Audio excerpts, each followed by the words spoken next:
Entonces, teniendo en cuenta cómo se origina una placenta, tenemos que hablar de dos patologías que van a ver muy frecuentes ustedes en los hospitales, que hacen parte de las causas más frecuentes de hemorragias del tercer trimestre. Cuando estamos hablando de hemorragias del tercer trimestre, quiere decir hemorragias después de la semana 28 usualmente. Una es la implantación anormal placentaria. La implantación anormal de la placenta recibe el nombre de placenta previa. ¿Dónde se implanta una placenta?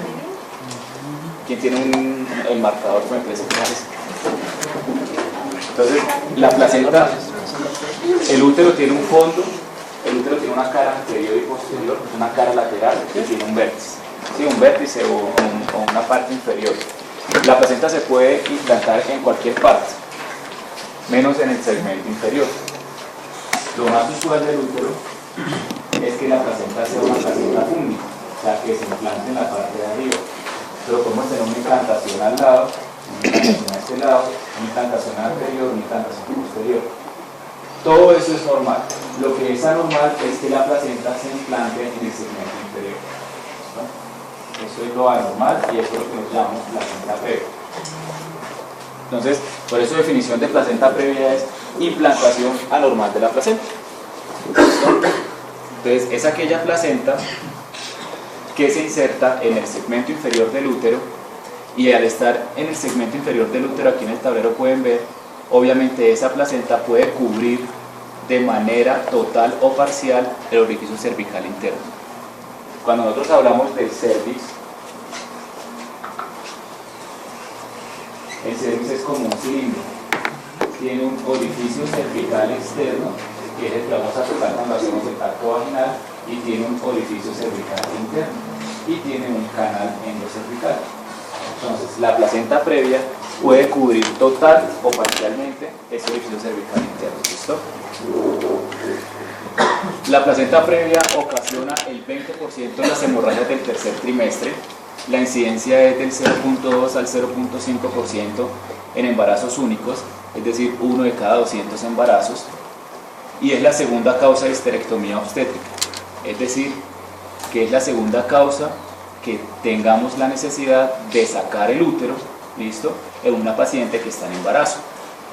La principal causa de histerectomía obstétrica es la placenta ácreta, que en algún momento dado la van a ver, y la tercera causa es la hemorragia posparto. Los factores de riesgo para que haya una placenta previa es toda lesión que se encuentra a nivel del miometrio, toda cicatriz uterina. Entonces, lo más común es el antecedente de cesárea. ¿Por qué? Pues porque yo tengo que hacer una incisión sobre la serosa del útero, una incisión sobre el miometrio y abrir el endometrio y ahí sí sacar al bebé. Entonces, todo lo que es cicatriz uterina, lo más común, cesárea previa, es un factor de riesgo para la placenta previa. A mayor número de cesáreas, mayor número de riesgo de placenta previa. Las cirugías uterinas, otras como por ejemplo los legrados, también es un factor de riesgo para placenta previa. Las miomectomías, es decir, sacar miomas, quitar miomas en las pacientes, también es un factor de riesgo. El uso de cigarrillo y cocaína es un factor de riesgo también, porque genera ciertos radicales libres que van a lesionar el endometrio. ¿Pero durante el embarazo o si la paciente fumaba? Si la paciente tiene antecedentes. ¿Listo? La edad materna. Pacientes con edades muy tempranas, todo en el embarazo es así, los extremos, o las muy jóvenes, por eso el embarazo en adolescente para nosotros es una cosa muy compleja, o las señoras que tienen mayor edad, mayores de 35, 38 años. La multiparidad, entre más número de embarazos, mayor riesgo de placenta previa. Los embarazos múltiples son un factor de riesgo de placenta previa porque obviamente hay varios fetos que no van a permitir el desplazamiento de la placenta o el ascenso placentario, y obviamente las terapias de reproducción asistida. Las terapias de reproducción asistida están asociadas con embarazos múltiples, pues por ende va a estar asociado con riesgo de placenta previa. ¿Cómo se clasifica la placenta previa? Hay 4 tipos de placenta previa. La primera es la placenta oclusiva total, ustedes la pueden ver aquí en la gráfica. Es una placenta que compromete absolutamente todo el segmento inferior de del útero y por lo tanto la masa placentaria tapa completamente el orificio cervical interno. Como tapa completamente el orificio cervical interno, pues esa señora no va a poder tener un parto. Esa señora toca hacer una cesárea, porque ¿cómo va a ser posible que se dilate y primero salga la placenta, pues se muere el bebé antes de que nazca el bebé? ¿Sí? Entonces eso es indicación de cesárea absoluta. La segunda es la placenta oclusiva parcial, en donde nosotros miramos que la placenta compromete el segmento inferior del útero. La placenta llega al orificio cervical interno y lo sobrepasa. O sea, tapa parcialmente el orificio cervical interno, pero no lo cubre completamente. Como está tapando el orificio cervical interno, en alguna u otra manera, en algún otro porcentaje, pues también es indicación de hacer cesárea. ¿Cómo nosotros lo vamos a ver? Nosotros podemos hacer ecografías obstétricas, que son las ecografías transabdominales. La paciente está acostada con el transductor aquí solamente en la barriga, pero a veces la placenta puede estar localizada en la parte anterior del útero. Yo estoy con el transductor haciendo la ecografía y yo no sé hasta dónde llega la placenta. Como yo no sé hasta dónde llega la placenta, me toca hacer una ecografía transvaginal. Y esta ecografía, esta es la foto que ustedes ven acá, es un transductor que está dentro de la vagina. Esta es la cabeza fetal, ¿listo? Hagan cuenta que este es el útero, ¿sí? Entonces esta es la cabeza fetal y aquí vemos un grosor blanco, esta es la placenta. Entonces la placenta de este feto, ¿listo?, está tapando, ese es el cervix, ese es el canal endocervical, este es el orificio cervical externo, esto es vagina, orificio cervical interno, acá está la cabeza. Entonces yo veo que acá hay una masa blanca de placenta que me está cubriendo el orificio cervical interno. Entonces yo ahí estoy viendo que es una placenta previa oclusiva total. ¿Por qué total? Porque ese es el orificio cervical, aquí se ve, y la masa placentaria llega hasta ahí y lo tapa completamente. ¿Sí? Hay otras dos clases de placenta previa y son la placenta marginal y la inserción baja. La placenta marginal es aquella en donde el extremo de la placenta va a llegar hasta el orificio cervical interno, lo toca, pero no lo sobrepasa. ¿Listo?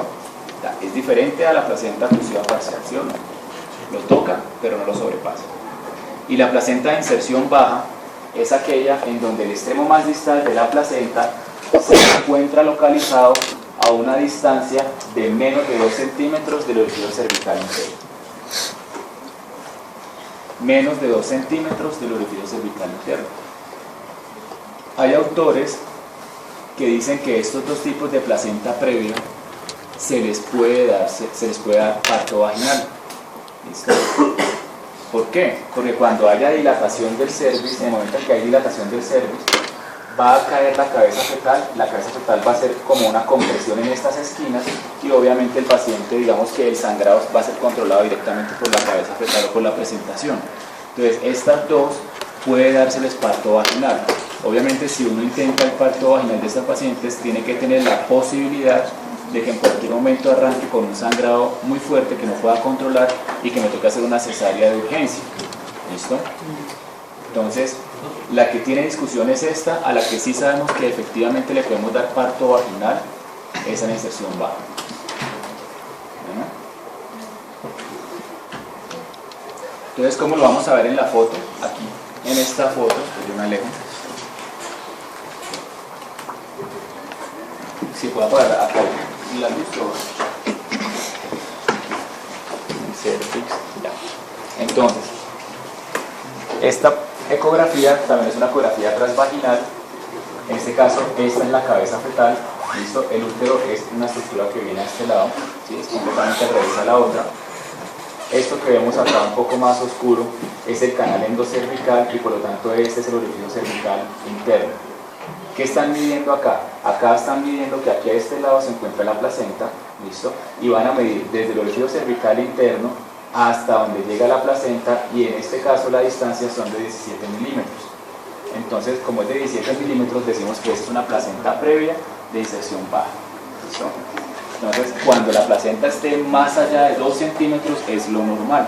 Cuando está menos de 2 centímetros es de inserción baja y cuando esta puntica llega a tocar aquí ya se considera placenta marginal.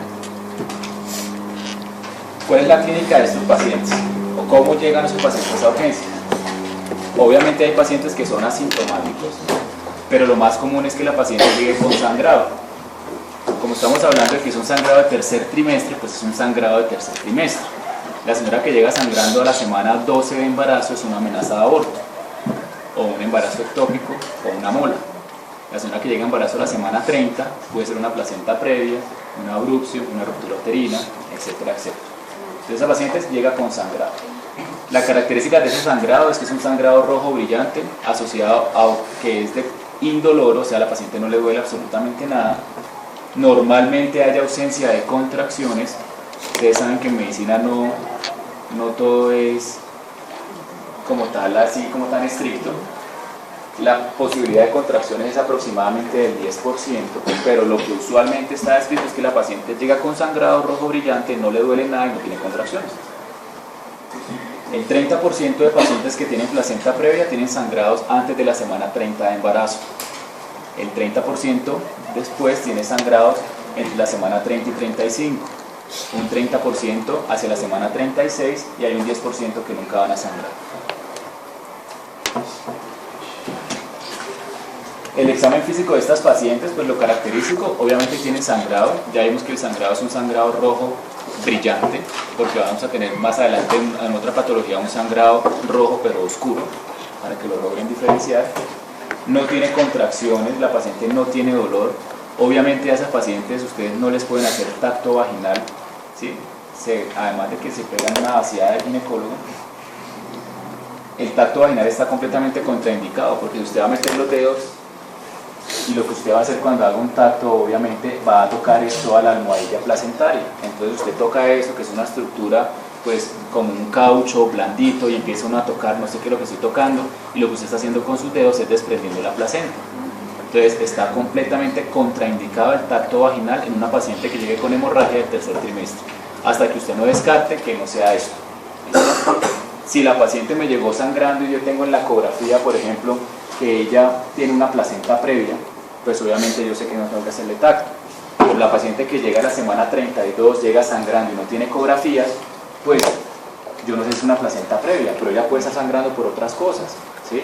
Puede tener algo de dilatación, puede tener un pólipo, puede tener una masa en la vagina, ¿por qué no? Entonces esos pacientes hay que hacer una especuloscopia con cuidado y revisar, pero siempre teniendo claro de que podemos estar enfrentándonos a una placenta previa. Entonces pilas con esos tactos vaginales. Bueno, en principio contraindicado tacto en placenta previa. La especuloscopia, que es meter el aparatico con el que toman la citología, simplemente es para descartar otras causas de sangrado. El diagnóstico de estas pacientes, ¿cómo se hace? Pues obviamente la ecografía. Siempre que hacemos ecografía, yo les voy a preguntar cuando estemos allá haciendo controles prenatales, de la última ecografía, el peso fetal, la situación, la presentación, la cantidad de líquido amniótico y dónde está ubicada la placenta. Entonces la paciente puede tener una ecografía después de la semana 28 que me diga que la placenta es una placenta previa, entonces yo tengo que tenerlo claro, pero ella me llevó a un control prenatal. ¿Tengo que hacer algo? No tengo que hacer nada. ¿Listo? No está sangrando. Si yo le estoy haciendo la ecografía a una paciente, como les explicaba ahorita, y yo veo que la placenta está aquí como anterior, y yo no logro ver hasta dónde baja la placenta porque es que ahí va a estar la cabeza del feto también, pues en esos casos es que yo tengo que hacer una ecografía transvaginal para poder confirmar o no el diagnóstico y saber si la placenta llega o no llega hasta el fondo. Sí, hasta el fondo no, perdón, hasta la parte inferior del útero. Cuando nosotros hablamos de placenta previa en la definición, se tiene que colocar que es una inserción placentaria anormal que se presenta después de la semana 28. Si ustedes no ponen que se presenta después de la semana 28, la respuesta está mal. Ustedes van a ver, por ejemplo, ecografías cuando estén haciendo los controles, pacientes que tienen 20 semanas de embarazo y le dicen placenta previa. Pues a nosotros no nos importa. ¿Por qué? Porque es que el útero va a seguir creciendo y a medida que el útero crece, la placenta asciende. Por lo tanto, solamente hablamos de placenta previa por encima de la semana 28 e idealmente por encima de la semana 32. Antes no. ¿Listo? Obviamente es muy diferente que una paciente llegue con una ecografía de la semana 28 y que me diga que tiene una placenta marginal, en la cual si sube 2 milímetros más ya deja de ser previa, a que me diga que tiene 28 semanas y que tiene una placenta previa oclusiva total. Probablemente eso ahí no se va a mover. ¿Listo? Pero en principio el diagnóstico lo hacemos después de la semana 28.